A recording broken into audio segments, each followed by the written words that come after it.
Hi, I'm Paul. And I'm Sonia. Welcome to the Horrorfest Bloody Parchment literature chapter. This is where we look at all things dark and scary on the written page. And today we are looking at Stephen King's 2014 novel, Revival. In the novel Revival, a dying character says, "Something tricks us." These are descriptive words for this novel. The novel tricks the reader by lulling them into a feeling that the book might be one of King's less scary novels. This is, however, not the case. My personal feeling is that while this is not nearly as scary as some of his previous works, it is definitely one of his most disturbing. The reader should take heed from King when he mentions Mary Shelley along with H.P. Lovecraft in the dedication. Readers who are fans of Shelley and Lovecraft will know about the grimoire, the Vermis mystery, created by Robert Bloch. But enough said. The story of Revival is narrated by Jamie Morton, who is 6 at the time that he meets Methodist minister Charles Jacobs. Charles has a hobby, playing with electricity, what he refers to as God's doorway to the infinite. When Jacobs endures a heartbreaking family tragedy, he denounces God and devotes the rest of his life to opening the doorway to the infinite. When Jamie encounters Jacobs again later in life, and after suffering his own tragedies, he is both intrigued and revolted by Jacob's alchemy. When he utters the words, "God help me, I wanted to watch him lift the lid on Pandora's box and peer inside," he risks sealing his own fate. Revival is dark. It forces the reader to consider life after death. It casts doubt on the ideas of heaven and hell. It conjures thoughts, perhaps best left alone. For the most part, the book contains snippets of ordinary, happy family life. But don't be fooled, because when it takes a turn, it becomes very dark. As per usual, King leaves the build-up to the last few chapters, and in those chapters, it's hard to put the book down. While Revival might not be packed wall-to-wall with blood-curdling horror, something tricks you. And once you peek behind the veil, you might question your own convictions. If you hear strange snoring sounds, we have our pet chihuahuas on our laps, so it's them. It's not our fault. It's not our stomachs. It's not us. We're not hungry. Yes. Cool, let's get into this. Yes. Well, a while back I read someone mentioning that Stephen King is the McDonald's of horror fiction. I guess someone could see that as an insult, but in many ways you can see that as the ultimate success. If you've got billions of people interested in your work and they come back every year or every day. Absolutely. How do you feel about that? I take no offense. I'm a huge Stephen King fan. I think he's very accessible, and I think he's not the king of horror for nothing. So he's got lots of fans. He's got lots of people loving his books. And as I say, he's a very accessible author, and for many years he's been there, so people know him. And he's had quite a few #1 bestsellers, Yes, almost every single book. How many books has he written? Stephen King is approaching 90 novels altogether. And he started in 1974? 1974, yes, that's correct. The year I was born. You mentioned classic horror authors like Mary Shelley and H.P. Lovecraft. Is it blatantly mentioned in the book, or is it just a hint? There's most certainly a nod to both Shelley and Lovecraft in the book. In fact, the epigraph of the book is from The Call of Cthulhu, H.P. Lovecraft's 1928 short story. Which read, "That is not dead which can eternal lie, and with strange eons even death may die." That is a huge clue as to the crux of the story. Shelley is definitely a big clue in this book as well. Shelley wrote Frankenstein, and our antagonist in this book is a person that experiments with electricity. Eventually he actually uses electricity as part of his faith healing method. So it's a huge clue, and it is indicative of where the story, without giving away too much, it is a huge part of the book. And I think therefore the hint to share both Shelley and H.P. Lovecraft. Also some references to the grimoire the Vermis mysteries. If you are a fan of Lovecraft, you will know exactly what that is. That also sort of enters slightly into the narrative. And if you're a Metallica fan, you'll recognize that quote as coming from one of the songs. Yes. The thing that should not be. Yes. But that's, yeah. That's if you're a Metallica fan. Cool. And you're almost guaranteed when you read a Stephen King book, you're almost guaranteed of the location. Is that the case again?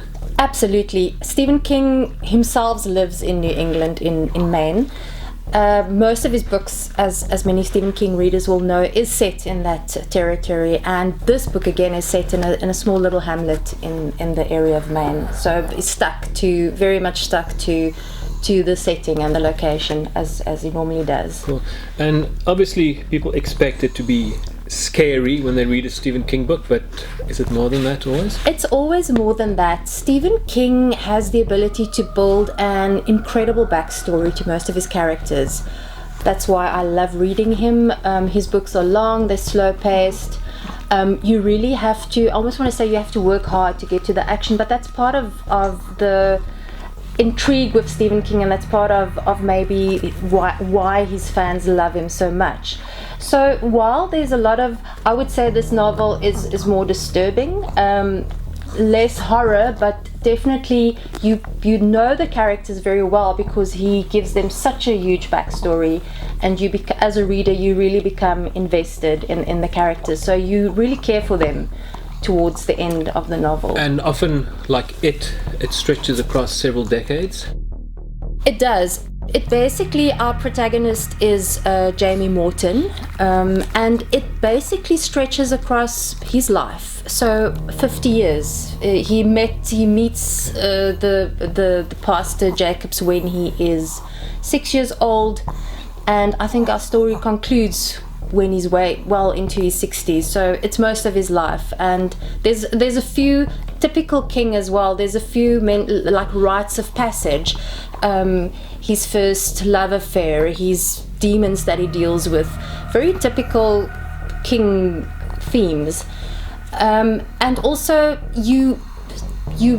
while there's a protagonist and antagonist, but in King novels the antagonist is always this character that the protagonist feels for. So there's a relationship, and I think the protagonist is torn, and that's the same story in this book Revival. Cool. And also usually you'd expect recurring themes or Stephen King tropes to come to the fore. I mean, usually there's either someone who's a writer or, besides the main setting that you mentioned, what else is there that's very King-like in this book? Jamie Morton typical comes from a small town. He's a musician, not very schooled, and we also get the change agent, which in Revival is Pastor Jacobs, the person that basically sets everything in motion over this lifetime.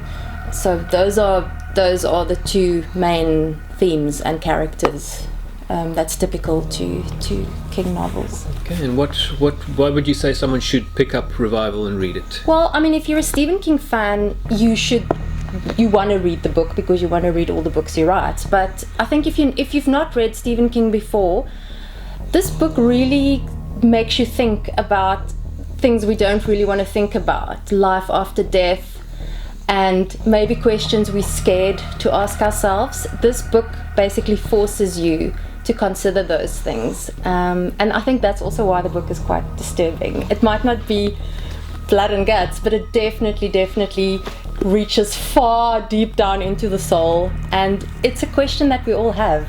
Is there anything after when you say goodbye? So yes.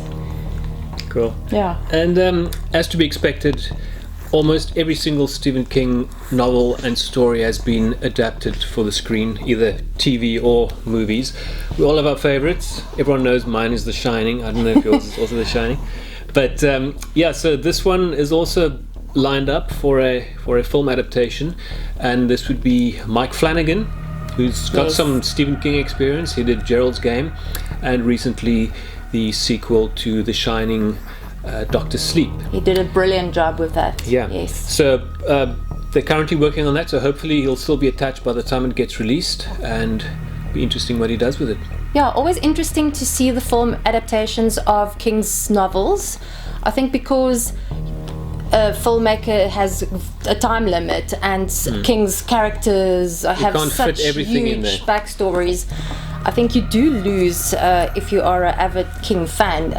You miss that backstory, but it's completely understandable why. Like The Shining, it's a fantastic movie, but Stephen King wasn't happy with it, as everyone knows, because so much got left out. But then Mick Garris made the miniseries, which Stephen King wrote, which was very much the way the book was. Yes. But both are great, so... Yes. If you've read Revival, we would like to see your views downstairs in the comment section. All the way downstairs in the cellar where they keep the comments.